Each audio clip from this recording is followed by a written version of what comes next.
সুরের জগতে মহাপতন। প্রয়াত হলেন আশা ভোসলে। মৃত্যুকালে তার বয়স হয়েছিল ৯২ বছর। তাঁর মৃত্যুর খবরে শোকস্তব্ধ সকলে। গতকাল ১১ই এপ্রিল হৃদরোগে আক্রান্ত হন আশাজি।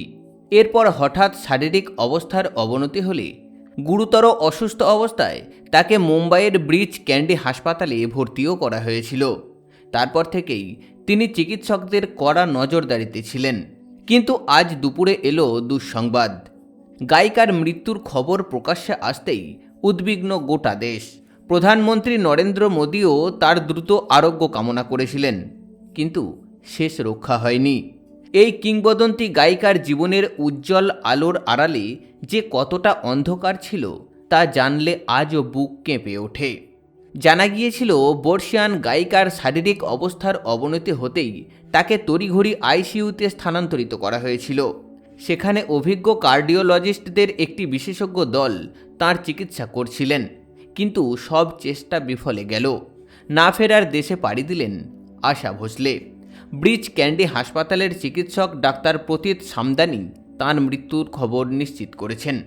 আশা ভোসলে ১৯৩৩ সালের ৮ই সেপ্টেম্বর বর্তমান মহারাষ্ট্রের সঙ্গিল জেলায় এক সঙ্গীত পরিবারে জন্মগ্রহণ করেন।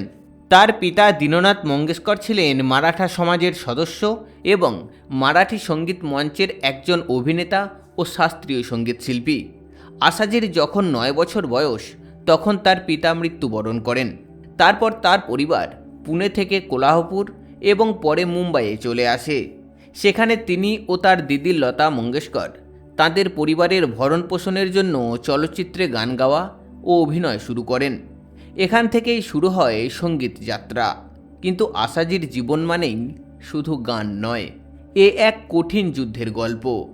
আশা ভোসলের জীবন মানে কেবল সাফল্যের গল্প নয়, বরং ব্যক্তিগত জীবনের চরম কষ্ট ও সংগ্রামের এক উপাখ্যান। মাত্র ১৬ বছর বয়সে তার থেকে ২০ বছরের বড় গণপতরাও ভোসলেকে জেদ ধরে বিয়ে করেছিলেন আশাজি।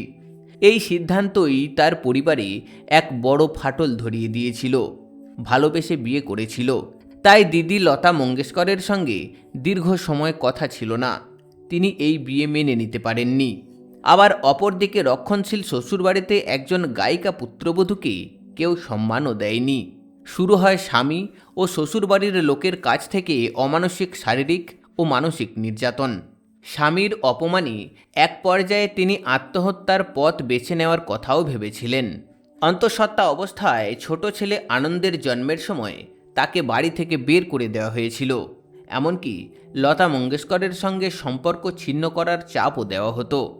আশা দেবীর কথায় সেই সংসারে কেবল অবহেলা নয়, জুটেছিল শারীরিক ও মানসিক নির্যাতন। তার স্বামী চাইতেন না দিদি লতার সঙ্গে তার কোনো রকম যোগাযোগ থাকুক। পরিস্থিতি চরমে ওঠে যখন তিনি তার তৃতীয় সন্তান আনন্দের জন্ম দিতে চলেছেন। সেই যন্ত্রণার দিনগুলোর কথা মনে করে তিনি বলেছিলেন, সেখানে মারধর ও অমানবিক অত্যাচার চলত। অবশেষে আমার ছোট ছেলে আনন্দের জন্মের সময় আমাকে ঘর ছেড়ে চলেও যেতে হয়েছিল। তাই বাধ্য হয়ে অন্তঃসত্ত্বা অবস্থায় সন্তানদের নিয়ে মায়ের কাছে ফিরে এসেছিলেন তিনি। এত কষ্টের মধ্যেও কারোর প্রতি কোনো ক্ষোভ রাখেননি আশা দেবী। তিনি মনে করেন, সেই বিয়ে না হলে তিনি তার ৩ সন্তানকে পেতেন না।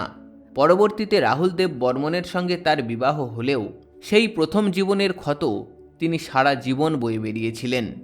১৯৮০ সালে তাদের বিয়ে হলেও জীবনযাত্রার পার্থক্যের কারণে তারা আবার আলাদা থাকতে শুরু করেন, যদিও একে অপরের প্রতি শ্রদ্ধা সব সময় অটুট ছিল। হাসপাতাল থেকে নাতনি জানাই ভোসলে জানিয়েছেন, ৯০ বছর বয়সেও দুবাইতে ৩ ঘন্টা দাঁড়িয়ে লাইভ কনসার্ট করে বিশ্বকে তাক লাগিয়ে দিয়েছিলেন তিনি। কনসার্টের আগে দেওয়া সাক্ষাৎকারে আশাজি বলেছিলেন, নিঃশ্বাস বন্ধ হলে মানুষ মারা যায়, আমার কাছে গানই হলো আমার নিঃশ্বাস। ব্যক্তিগত জীবনের বড় ট্র্যাজেডিগুলোর একটি হলো তাঁর সন্তানদের অকাল প্রয়াণ। মেয়ে বর্ষা এবং ছেলে হেমন্ত ও আনন্দকে হারানোর শোক তাকে ভীষণভাবে নাড়িয়ে দিয়েছিল।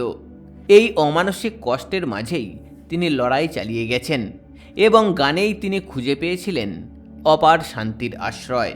কিন্তু আজ ১২ই এপ্রিল 92 বছর বয়সে সকলকে কাঁদিয়ে না ফেরার দেশে পাড়ি দিলেন সঙ্গীত সম্রাজ্ঞী আশা ভোসলে।